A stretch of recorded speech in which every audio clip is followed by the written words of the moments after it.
どうも、ワンピースの尊く仮面 YouTuber、ゆえてなんぼのゆでろんです。ありがとうございます。いいね。チャンネル登録してね。今回は週刊少年ジャンプ2022年36、37合併号ワンピース最新話1056話クロスギルドを考察していきます。この1056話も連続で神回です。一緒に考えていきましょう。よろしくお願いします。まだ読んでいない人やコミック派の人は多いネタバレを含む内容です。さらに最新話の考察の場合は語呂合わせ考察が続きますから、苦手な人は今すぐ動画をストップしてください。よろしいでしょうか。行きましょう。1056話のスタートは花の都の祭りの後、緑牛荒牧の触手を入れ込まれミイラのようになっている忍と雷蔵。これが1056話の話数の語呂合わせ一つ目、入れ込むでしょう。この入れ込むの語呂合わせは1056話全体で使われる語呂合わせです。これは魚人島編の終わりとワノ国編の終わり、魚人島先取り説が成立しています。魚人島の終わりにミイラのようになったホーディーと輸血するルフィとジンベエにリンクしているでしょう。そこへ駆けつけたのは栗に行っていた金右衛門。金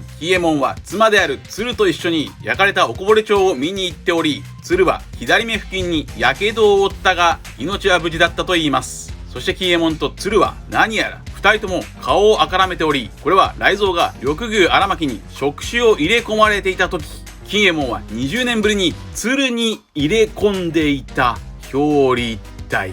それを聞いたヨボヨボになった雷蔵はモテたいとつぶやきます。場面は変わってミンク族の集い、なんと犬嵐と猫マムシはワノ国に残るためキャロットを王様に任命しました。これは前回の新時代からの流れで老兵が若い目に時代を託す姿です。しかしキャロットはこれを拒否しますが、キャロットはペドロの意思を受け継いでいるといい、おそらくキャロットがモコモコ王国の新女王となったのでしょう。これでペドロの意思も報われ、さらに海外人気が高いキャロットもいいポジションに座り、最高の結末でしょう。最終決戦にはズニーシャを引き連れてキャロットは必ず再登場するからです。これが1056話の話数の語呂合わせ2つ目、1056でしょう。語録とは指導者などが記した言葉という意味です。一方、もう一人の元指導者光月すき焼きも自分の正体を桃之助と日和、赤鞘たちに明かして光月家の再興を陰ながら見守ります。場面は変わって麦わらの一味古代兵器プルトンがワノ国にあると告げるロビン。これを聞いたフランキーはあんなもんが実在したのかと驚きます。つまりプルトンはやはり想像を超える造形をしているようです。フランキーはかつてプルトンの設計図を燃やしていました。そしてロビンはルフィにプルトンが欲しいかと尋ねると、ルフィはあっさりいらねえよ。ここでいつもの話数の一つなぎを考えましょう。1056話は156話とリンクするでしょう。156話はアラバスタの海底火山の話。そして海底火山といえばワノ国にもありました。アラバスタとワノ国の共通点は海底火山とプルトンです。さらに共通点はまだあります。アラバスタの温泉とワノ国の温泉、つまり扉絵連載ゲダツのうっかり湯は古代兵器プルトンのヒントかもしれません。うっかり湯のこの扉絵はワノ国の構造に似ている気がします。そこでこちらの動画でプルトンのヒントキャラだと考えたカルーが温泉の一番低い位置にいます。そんなうっかり湯に向かう移動方法はカニ。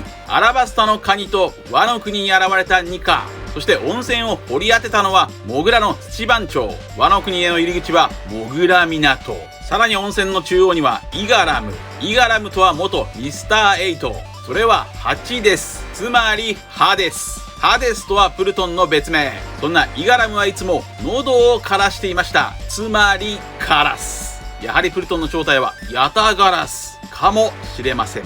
本編へ戻りましょう。そんな麦わらの一味の前に現れたのはなんと痩せて美熟女になった49歳の忍。若い頃の忍の異名は男殺しの忍。ニカでもない3時の目からハートが飛び出す。これが1056話の話数の語呂合わせ3つ目、0を前につけて男殺し。男殺しでしょうか。そんな男殺し忍に弟子入りしたのはくのいちを目指すおたま。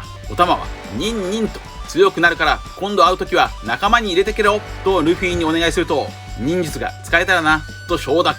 これはもちろんエースと同じセリフです。そしてエースといえば、エースはアラバスタで砂漠のイチゴという毒蜘蛛を食べて死んだと言われていましたが、この謎の毒蜘蛛砂漠のイチゴとは砂漠のイチゴ、砂漠のイチゴ、砂漠のイチゴ、くのいちという言葉が入っているのが面白いです。そんなアラバスタではニンニンとルフィとウソップが修行をしており、さらにスリラーバークでも突然ニンニンと言っていました。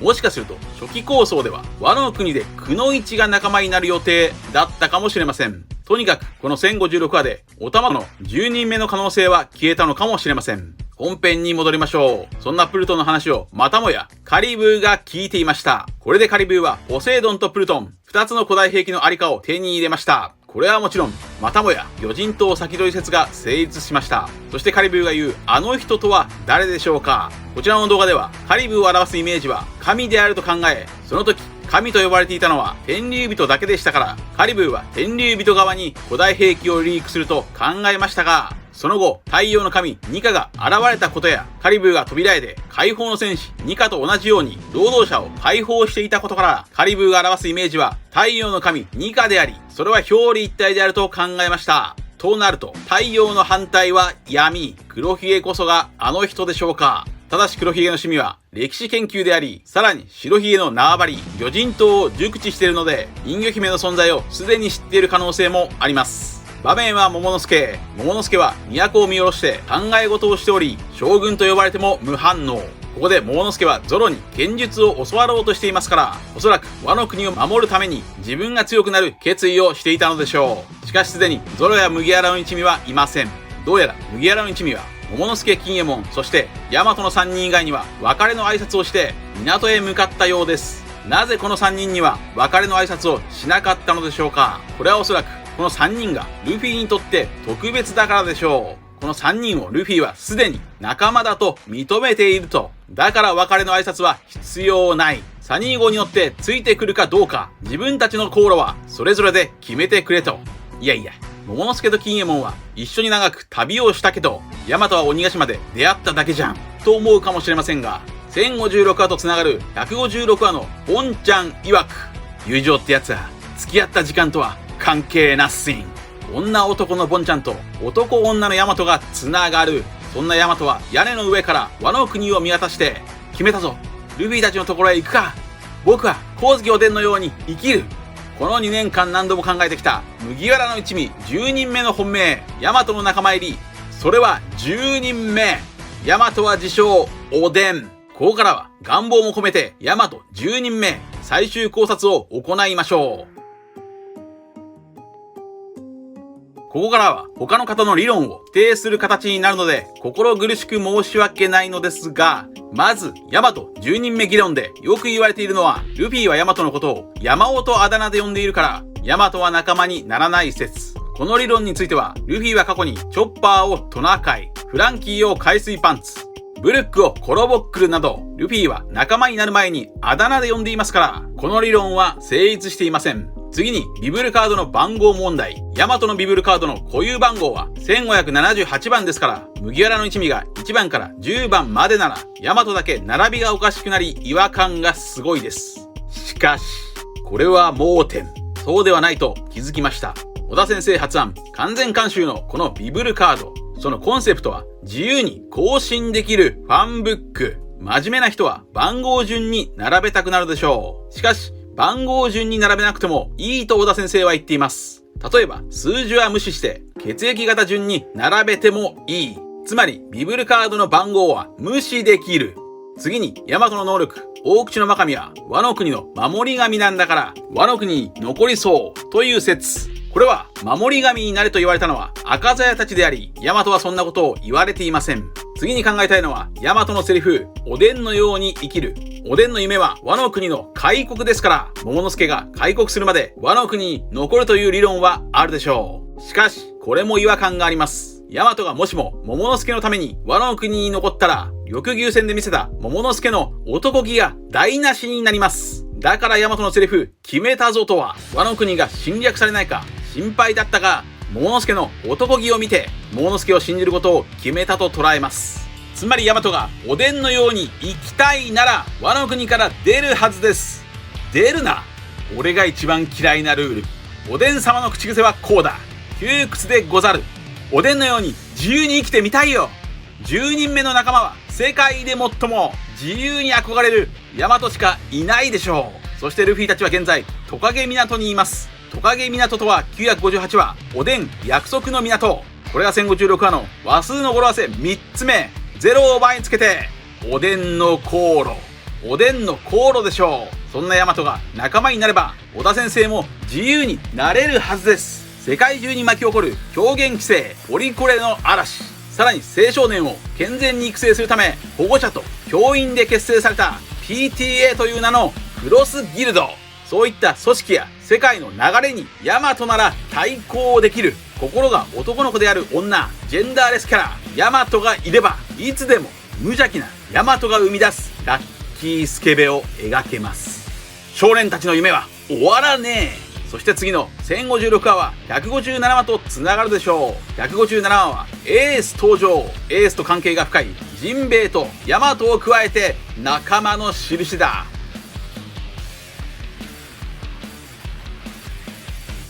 ここでルフィは自分が死にかけていたことを思い出すと、カイドウは安心して死ね。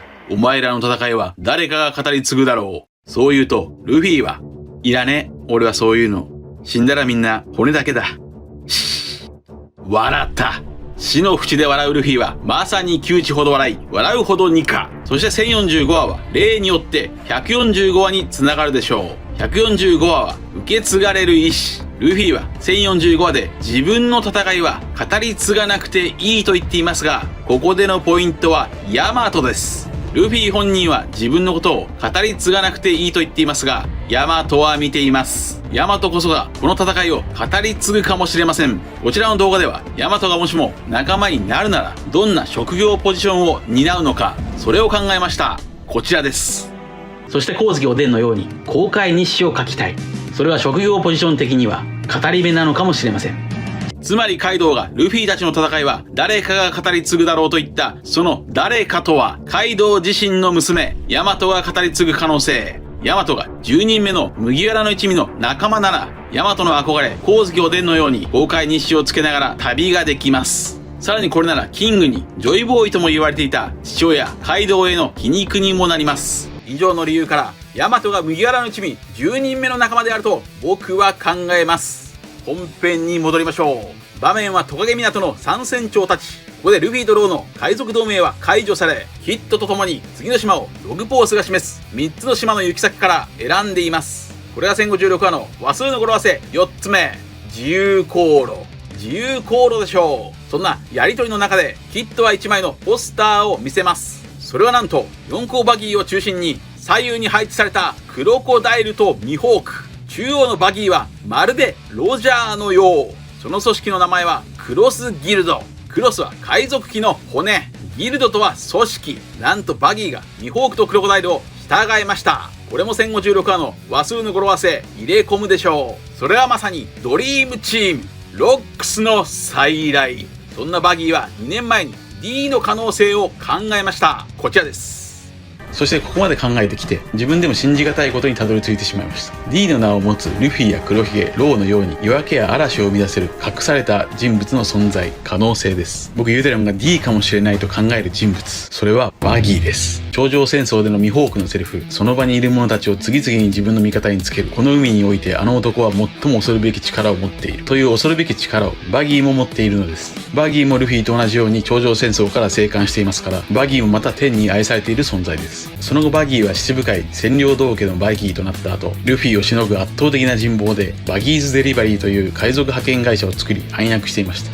道家のバギーのモチーフは道化師、つまりピエロなのですが、トランプのジョーカーもピエロであり、ワンピースでジョーカーと呼ばれたドフラミンゴは元天竜人だったという重要な秘密を持っていましたし、道化師は西洋の演劇ではもちろん歌舞伎や神話でもトリックスターとして重要な役割を担っている場合が多いのです。ドリームチームロックス海賊団の再来。ただしややこしいのは G ベック個人の再来はおそらく黒ひげでしょう。黒ひげの船はサーベル・オブ・G ベック号。G ベックの剣、G ベックはロジャーにとって最強の敵だったと言っており、カイドウはルフィと G ベックを重ねてもいました。となるとロジャーとルフィが重なるなら G ベック個人と重なるのはバギーではなく黒ひげでしょう。そんなバギーはなんと逆転の発想で海兵に懸賞金をつけたといいます。この発想は天才的です。確かにこれなら海軍は身内さえも信用できず、夜も眠れず海軍の士気は下がりそうです。これが1056話の話数の語呂合わせ5つ目、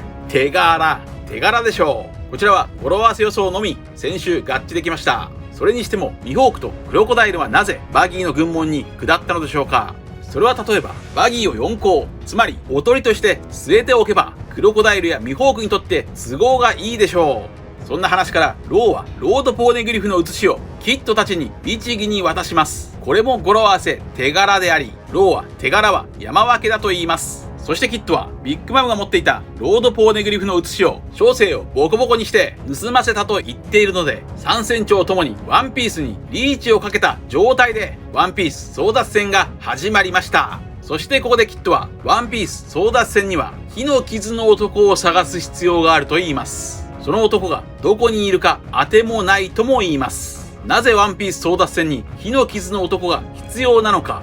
火の傷の男とはそのまんま最後のロードポーネグリフを所持しているのでしょうか。もしくはワンピースを取るためにはその男が必要なのか。このあたりはまだわかりませんが、その男についてルフィはもちろんロビンも知らない様子。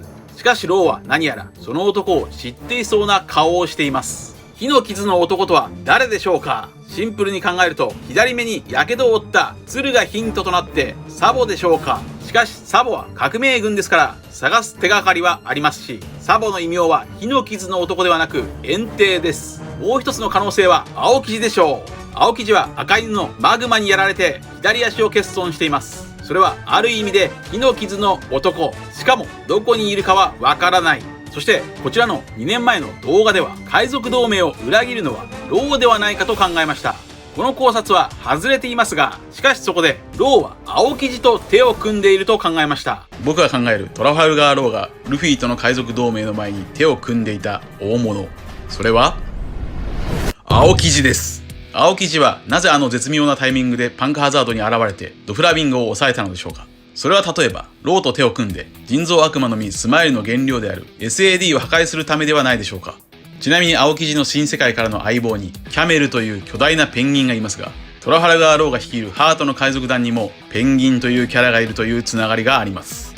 さらにパンクハザードで同じことを言っていたり、2人は裏で手を組んでいるとも考えました。火の傷の男とは誰なのか。最終章なのに謎がまた追加されました。本編の考察は以上です。続いてはいつものように次号1057話の展開を話数の語呂合わせと話数の一つなぎを使って考えていきましょ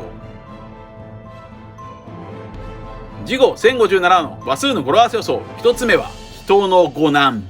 人の五難というのはどうでしょうか。五難とは迷惑の丁寧語です。そして1057話はコミックス104巻の最後の回であり、それはまず桃之助とお別れの回であり、ワノ国の終幕でもあり、日和が三味線を鳴らしてワノ国編は1057話で終幕するでしょう。そしてさらにヤマト仲間入り回でもあると考えます。そんな1057話は157話につながるでしょう。157話ではエースがルフィを探していましたが、1057話ではヤマトがルフィを探していそうです。1057話の話数の語呂合わせ予想、2つ目は0を前につけておでんこっち。おでんこっちというのはどうでしょうか。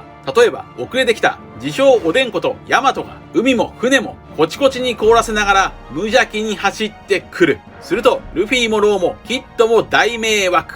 そこで三船長はヤマトに対してなんか嫌そう。しかしルフィはそんなヤマトを受け入れると考えます。1057話の話数の語呂合わせ予想、3つ目は伝言な。伝言なというのはどうでしょうか。別れを告げる桃之助がワノ国の開国についてルフィに伝言を残しそうです。以上です。皆さんはどう思われましたか。ご意見や考察してほしい謎があればコメント欄までよろしくお願いします。ありがとうございました。チャンネル登録やコメントよろしくお願いします。